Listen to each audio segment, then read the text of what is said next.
Friday, if you're watching the nightly news, you got to see half the show hosted out of the new studio. And more, I'm going to be segueing over into the studio and doing live sections of the news, other nights taped to air. We're getting even more great reporters here into the operation. It's very exciting. And we're showing the dinosaur media how it's done. You notice every couple days now, our reporters on the ground, just in Texas, but also in other cities, are making national news. And it's because mainstream media reporters are not allowed to go out and do real stories. It's only after it breaks that it ends up on CNN or Fox News. The illegals being bussed in by the hundreds of thousands, being given basically a free ride. And our reporters are down in South Texas on the border right now. So we're going to be having updates tomorrow and Wednesday with our reporters. Coming up after the bottom of the hour, I'm going to go to your phone calls. Tom, Chad, Mark, Pamela, Skip. Everybody we're going to get to you. First Chad and then Mark and others. So stay with us, callers, on the subject of ISIS, which is Saudi Arabian-backed. And we've got mainstream news articles. I told you this on Friday, but mainstream news articles over the weekend with think tanks going, yes, Saudi Arabia is financing through bases they help fund that NATO authorized in areas of southeastern Syria and the 3-year civil war there to now invade Iraq. And a lot of people say, well, we shouldn't be involved over there. And I morally say we shouldn't. The problem is that we are involved. This is a Western-backed military, and that's why Obama is not droning them when the highways are filled for 20 miles with al-Qaeda flying al-Qaeda flags. That's what ISIS is. Look at the flag. It is the al-Qaeda Wahhabist flag. That's admitted they're al-Qaeda affiliated. This is a army, and they've got heavy weapons, medium weapons, saying they found them at bases they took. No, folks. No, folks. They were given them by NATO. And Bruce Fein joins us. I really appreciate him coming on to talk about foreign policy and to look at Rand Paul's foreign policy versus the neocons and the Brzezinskyites in the Obama administration, who are engaged in all this destabilization we see in Ukraine, Iraq, you name it. But we know what's going on. Just like they backed al-Qaeda against Syria, the same thing's happening against the Iraqi government, and they're about to overrun the bases. They're about to take Baghdad. I want to get Bruce Fein's take on that as we get into his 2 pieces he wrote for the Huffington Post in defense of Senator Rand Paul's foreign policy, and then part 2 in defense of Rand Paul's foreign policy, breaking that down and looking at some of the Republicans, and in his words, Christian Zionists, and people, and who some of the players are who are anti-Paul that stand in the way of him being president, hopefully coming up. He is the Republican frontrunner, and I can't think of a better reason to bring this up, but in the current light, Bruce, I mean, I know you're a constitutional lawyer, best-selling author, advisor to Congressman Ron Paul, and, of course, Rand Paul and many others, and, of course, at the FCC, helped get rid of the Fairness Doctrine. We owe you for that, a big one. But instead of getting into your long bio here today, the listeners know who you are. What is your take on this? Because people say, well, let's not be involved in Iraq, and I agree. But since we were already there, and now this ISIS group was set up in the attack on Syria, it's just amazing to see giant convoys of al-Qaeda about to take Baghdad and take that giant embassy as a Saudi Arabian takeover army. Well, it is, but it's perhaps even more astonishing, Alex, having lived through the hostage crisis and being called the Great Satan by Iran and the mullahs, to now have us be collaborating with Iran against ISIS. Now, where is our eye? Who do you think is going to be a greater danger? A country with possible nuclear capability or ISIS? It seems to me that if we want to stand back and look at the foreign policy in the long run, it can't be just in isolated instances. Just think about how much better off we would have been if Rand Paul was in the White House in 2003 when the United States gratuitously invaded Iraq. The stupidity is rather staggering because Saddam Hussein, who we overthrew, was the greatest menace that Iran had ever confronted. He had fought 8-year war from 1980 to 88.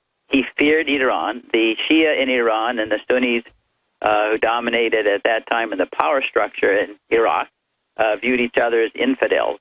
It was basically a defense of Iran without spending a single penny or risking a single American life. I mean, that's very seldom you come across such a sweet... It was a balance of power. Yeah, exactly. And it wasn't threatening the United States whatsoever. So Rand Paul would have just desisted, refrained from doing things. It's what the British called masterly inactivity. Why do anything? If you have your adversaries at each other's throats, you don't need to do anything. It could only make it worse. And the fact is, once we went in, we spent well over $1 trillion, 5,000 soldiers' lives lost on our side, hundreds of thousands wounded, now one of the reasons why we have the VA problem. And what did we get out of it? Nothing. We didn't really gain anything, even on the human rights level. We started out with Saddam Hussein, who was clearly an atrocious ruler. He gassed the Kurds, and he used chemical weapons against Iran. But look who's successors who are there now at our behest. Mr. al-Maliki, a sectarian Shia, who has created chaos throughout the country. The Sunni opponents are equally dogmatic and dictatorial. The Kurds also, they're cult figures and Barzani and Talabani that run things in the north. You have three small dictators for one big one. What is the great gain in human rights? Virtually nothing. So think of how much better off we would be. We would have had enough savings, Alex, to fund or not spend anything on the so-called bailout of George Bush and the stimulus program of Barack Obama, trillions of dollars, if we had just refrained from this extravagant waste of money and men's and women's lives for nothing. Now you ask, what should we do now? Because we can't redo history. And I think in asking that question, we need to even rethink about the Middle East and the boundaries there. Remember, Alex, the boundaries from those countries are totally and completely artificial. They were drawn after World War I, when the Ottoman Empire was carved up, when it was collapsed, at the Treaty of Versailles. And so there isn't any rhyme or reason for these boundaries. They don't follow religious homogeneity, linguistic homogeneity, cultural or historical homogeneity. The United States can't unilaterally change that. That's why you're going to have some instability there no matter what happens. And we need to have the humility to recognize, even though we never revel in other people's tragedies, we can't do anything other than make a mess of things and create danger to us. And one of the things we fail to recognize, because power in international relations is unsentimental, we go in and support anybody. And I don't know who we'd support, in Iraq at present, Alex. Who is there, that's a friend worthy of support? We end up with an ingrate like Hamid Karzai, and then all of the opponents of the ingrate become our enemy. But it makes money for the military-industrial complex to sell weapons just into any black hole and have no-bid contracts. That's why this never seems to end. Let's break down your defense of the Rand Paul foreign policy for folks that don't know what it is, because it's being misrepresented by the controlled media. Yes. And you have to, what they try to suggest is that Rand Paul is a so-called isolationist. He doesn't want to send ambassadors. He doesn't want to have intelligence collection. He doesn't want to have trade, which is all complete nonsense. And the reason why, Alex, it's very critical when you think about foreign policy to focus on war. And why people say, well, why is war such a big deal? It's a big deal because it makes what's ordinarily first-degree murder legal. It's a huge issue. It creates resentment. Sometimes you have to do it. After Pearl Harbor, we have to fight back. But it should be a very exacting line. And we should only fight, risk our soldiers' lives for us. Other people abroad, they don't pay taxes. They don't obey our laws. They don't have any loyalty to us. We have no moral or other obligation to defend them, just like they don't us. And Rand Paul is for, I think the foreign policy can be captured in the phrase, billions for defense, not 1 cent for empire. Why? If you're going, Alex, just think, you're approaching a family whose son or daughter died in Afghanistan. But when you're trying to explain what they died for, could you tell them? You'd be speechless. We don't even know. What did we accomplish in Afghanistan after all these years? All the people who were implicated in the direct attack of 9/11, we've killed them or captured them. Well, I think that's the bottom line, is all the warmongers are so discredited and are so, obviously just profiteering, but they sit up there with this moral high ground. How do we discredit them and then endorse the ideas of somebody like yourself or Rand Paul?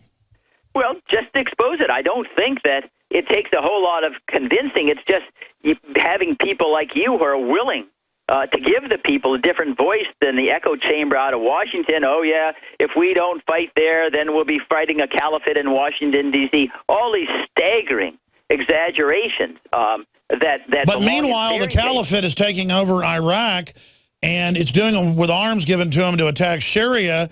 And then I go to the airport. In fact, there's a new photo in that we're going to cover when we come back. Vern Troyer, the famous little person who's in Austin Powers playing Mini-Me, literally having TSA stick their hands down the back of his pants and search him.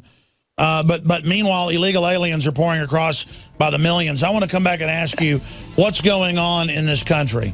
I mean, it does seem like total insanity by the power structure right now, folks, where if you're a well-known movie star, TSA is going to literally check in your butt crack.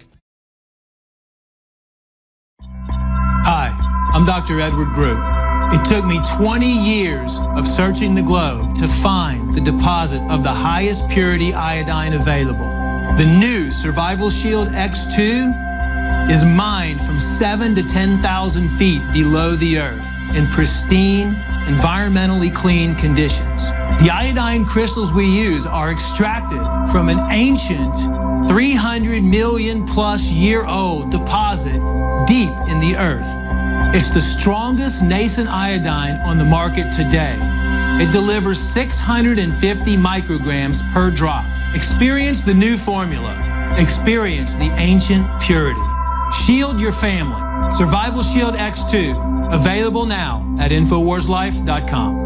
X2 from InfoWarsLife.com or call toll-free 888-253-3139. Bruce Fein is our guest. BruceFeinLaw.com isn't up yet, but in the next few weeks, it's his new revamped website will be up. You can also find his latest book dealing with the empire and its collapse. I'll tell you about that in a moment. Bruce, it shows how out of control the establishment is. They try to create this artificial reality that it's kooky to not want to preemptively invade a bunch of countries. When Rand Paul talks, he sounds like JFK or he sounds like Ronald Reagan. I mean, those guys weren't offensively out launching a bunch of wars.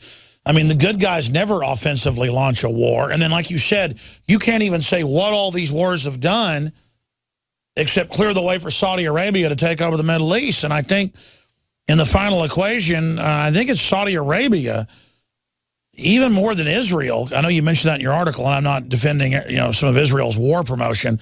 But there's a bunch of special interests here that want the U.S. in the business of empire because we're paying for it. Hey, let the Germans pay for all their military. Let the British pay. We're going bankrupt. I mean, isn't that the Rand Paul foreign policy? Well, yeah, and I think it goes back to George Washington. No entangling alliances. The fact is you're able to recite all the mischief there. Saudi Arabia, Iran, Syria, Jordan, they all have their own agendas. Israel has its own agendas. We should expect that. They're doing what they're doing for their good, not for the good of the United States. And so we need to go back. The most famous capture, I think, of U.S. foreign policy was John Quincy Adams, who was really part of the founding generation. When he was Secretary of State, and a message to Congress said, "We wish freedom and liberty well abroad. We fight only to defend our own. That our force abroad has got to be the force of example. But when we resort to force and risking lives, that last full measure of devotion, it's to defend the United States against attack." And indeed, when you review the Constitutional Convention and the idea of war, every person spoke of it in terms of defending against an attack, not racing around the world like Julius Caesar, I came, I saw, I conquered. And you remember Reagan famously withdrew our troops from Lebanon when he saw that they were just sitting ducks and couldn't accomplish anything. And these arguments are not to be callous towards human rights violations abroad. It's just recognizing the limits of what our own power is. and we make it worse, and we endanger our own liberties because in the process, Alex, of going abroad in search of monsters to destroy, we endow the president with virtually limitless power. Just think of the speechlessness of the Founding Fathers if they were told the President of the United States today, not King George III, who we overthrew in 1776, the President of the United States today claims authority to kill anybody he wants on the planet based on secret evidence that he alone looks at with no outside review. Well, let's go back to Hillary saying 3 years ago when Gaddafi died, we saw he died. I mean, even top generals or dictators of the past didn't act like that. There's really a childish disconnect, I think, because so many of these politicians have no military background or something. I don't know what it is, but they just act like crazy people to make statements like that. They do. And you think she could make that statement? The reason why we had Benghazi and our ambassador was killed was why? Because people like Hillary promoted the gratuitous U.S. war to throw out Gaddafi. And remember this, he was the one who renounced weapons of mass destruction. So think of the signal Hillary Clinton sent to Iran and North Korea. If you abandon WMD, you end up like Gaddafi, being overthrown and killed. Could you imagine anything more stupid than that when we're trying to negotiate a denuclearization of their programs? Well, they now admit that Libya is 10 times worse than it was. And let me ask you this question. I know you're busy. I'll only do 5 more minutes on the other side and talk more about your articles in the Huffington Post that people should read of the mindset of empire versus liberty. Then we will go to Mark and Chad and others that are patiently holding after Bruce leaves us. So stay with us, callers. But think about this question and start answering it now if you can, sir. I'm going to come back and elaborate on it. There is something in history with leaders when they go megalomaniacal crazy.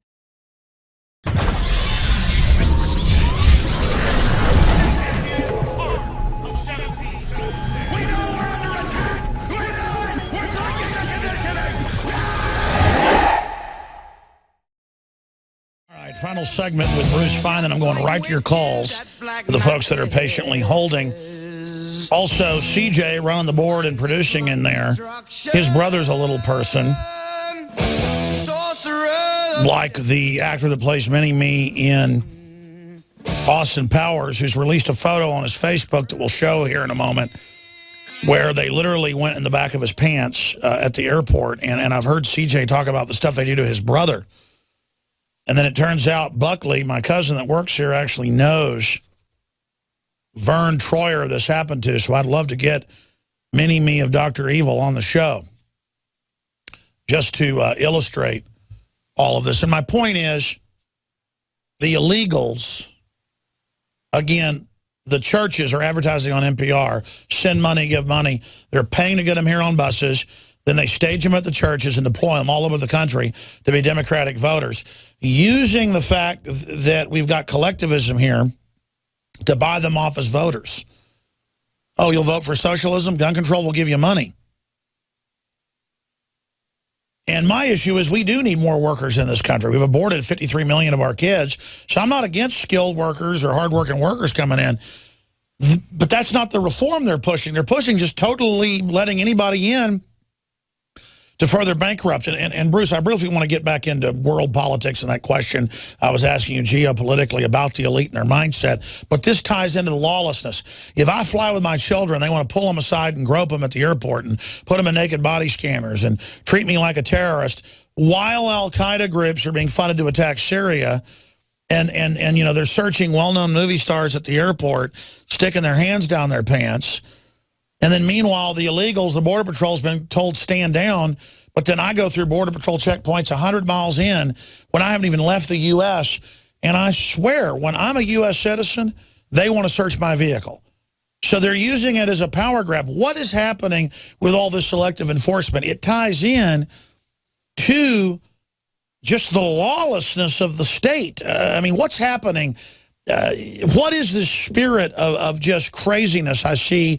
Is it coming to a head? Is it a cycle? Are we just more aware of it? What's happening? Well, I call the psychology of empire is one of limitless executive power, and it subordinates everything from even the appearance of something that smacks of safety, and liberty is subordinated very readily to a claim of safety, even when it's ridiculous. For example, the TSA has acknowledged its thwarted 0 terrorist plots ever since it began, and yet it continues on. I go on Amtrak regularly on the Northeast, and there's never any searches whatsoever, and there's never been any terrorism at all. So what's going on here?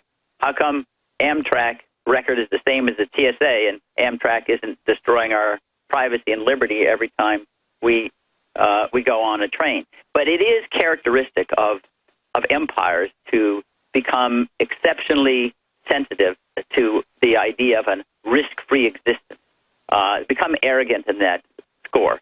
And when you search for a risk-free existence, you then become vassals and serfs to a Leviathan government, and you'll accept everything. It's like the surveillance programs of the NSA, the search programs of TSA, the willingness of the American people to permit the president to go abroad in search of monsters to destroy, claim power to use predator drones anywhere he wishes, kill anybody he wishes, all he says in the name of safety. But in fact, the irony, Alex, is it makes us less safe.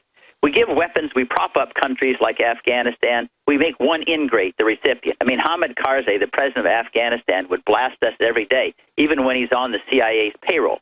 And we make hundreds, if not thousands, of new enemies, namely the people who are all opposed to the ingrate. So it's a lose-lose situation. It, in fact, makes us less safe. But it is this illusion of safety that justifies this limitless executive power. And you're talking about, why is it that those who are the power elite continue to fight these ridiculous wars? Is it megalomania? And the fact is, it is. It's power for the sake of power. Think of the stupidity of Napoleon going to Moscow. I mean, what did he do that? He lost 2 million of his army, had to burn the city down, or Hitler declaring war on Stalin, or the Japanese attacking us at Pearl Harbor. These are utterly ridiculous decisions made. But when you have that kind of authority and you have this, we're the only superpower, you make utterly ridiculous decisions just because you feel that you can do it. It's sort of the bully on the playground flexing his muscles. And that's what makes it so disgraceful. They aren't even doing it to help the United States. It's just to make their ego satisfied and propitiated.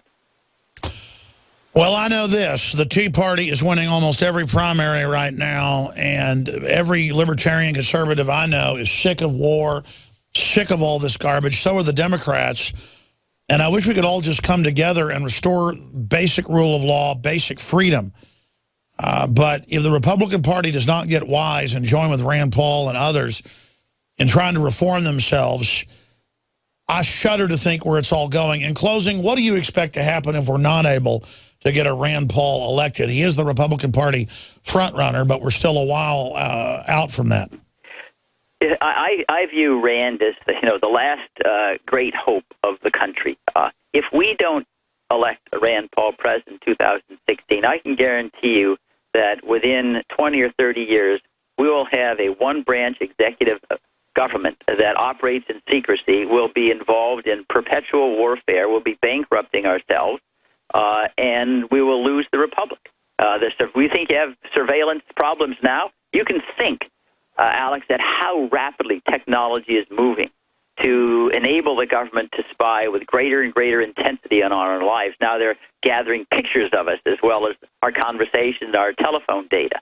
And without a Rand Paul in there, all the other candidates are willing to support the Leviathan state. That's not what we sacrificed for at Valley Forge, Cemetery Ridge, Omaha Beach. And it would be a true tragedy if we didn't have the strength to avoid squandering all the liberty that was won by these great, wise, and courageous people, and our posterity inherits some kind of tyranny. I mean, history will execrate this generation if we permit liberty to slip out of our hands when it's happening right in front of our face. Bruce Fein, thank you for the time. Great articles at the Huffington Post. I'm glad they published them. We'll talk again soon. Thank you, Alex. Bye-bye. There goes Attorney Bruce Fein. I just thought we should discuss the role of our nation in a republic versus an empire. And again, it'd be bad enough if we had an empire, but as citizens we were actually getting something out of it, like the Roman Empire or even the British Empire. We pay for everything and then get big debts and the blame for it. This is not helping us. People say, we have an empire in the Middle East to get their oil, to get the oil companies the oil so they can sell it to Europe and the Chinese. That oil doesn't really come here compared to the other nations. They shut down our oil exploration for 50 years as part of that deal. We have more oil in Alaska than Saudi Arabia has. That's now admitted. I had guests on 15 years ago exposing that. Now it's mainstream news. In fact, guys, I forgot. I saw a report over the weekend where they discovered there's more water, 3 times more water under the Earth's surface in the mantle and the crust than there is above it, and that the oceans are really controlled by that subdermal, I guess you could call it, water, which is what the Bible says, but the water's out of the deep. And, of course, that's been known for a long time. And there's an aquifer the size of Texas under Texas. And it's just, we don't even know 1/10 the secrets of our own planet. They're finding new species all the time. There's so much wonderment. And I'll tell you why I've been bummed out that I'm going to your calls. It's because humanity has so much potential and is so good. And there's so much wonderment and discovery all around us. And I care about every man, woman, and child on this planet. I don't care what color you are. And the worst people in the world that have it out for everybody are the ones that use all this bleeding heart manipulation to control the population. And I don't like having to focus on the globalist. I mean, let me tell you something. I look at Joe Biden with his you-know-what-eating grin and just all his con artistry and how these guys think they're so slick. I get physically angry. TSA wants to grab my genitals, man. I get mad. Not just that they want to violate me, it's all a hoax.